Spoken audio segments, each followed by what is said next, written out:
Molar conductivity rapidly increases near the infinite dilution. It means that at lower concentration the degree of dissociation which is depicted from these trend lines is rapidly increasing, whereas the slow decrease in molar conductivity of the HCl and KCl as C increases is due to the interaction or the attraction between the oppositely charged ions, making them too unavailable as electroactive species, which is reducing the conductivity of the copper sulfate here. And the actually trend is like this for the potassium chloride, and this one is like this line for HCl. The molar conductivity for copper sulfate decreases more rapidly than for HCl or KCl, partly because of the increased degree of ion pairing as concentration is increasing.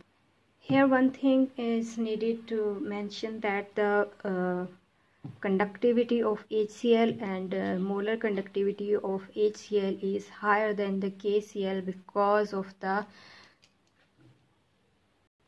special transport mechanism that is based on the transport of the hydronium ion. It will be discussed in the next lecture. So the conductivity of the electrolyte solution usually at higher concentration than the molar conductivity decrease with increasing concentration, whereas the conductivity is increasing with increase in concentration. Another type of conductivity is known as equivalent conductivity, which is defined as equation given here. So the for the electrolyte Mv plus and Xv minus, when it is dissociated into ions, that is yielding the ions is Mz plus and Xz minus in the solution.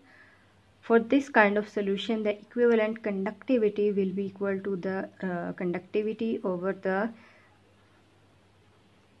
number of moles that are taken from the encircled part of this equation and concentration. So here we have a solution containing 1 mole of completely dissociated electrolyte that would contain this moles of positive charge. For example, for the dissociation of copper phosphate, we have Hb plus is equal to 3 and Z plus is equal to 2. For this system, the equivalent conductivity will be equal to the molar conductivity over 6.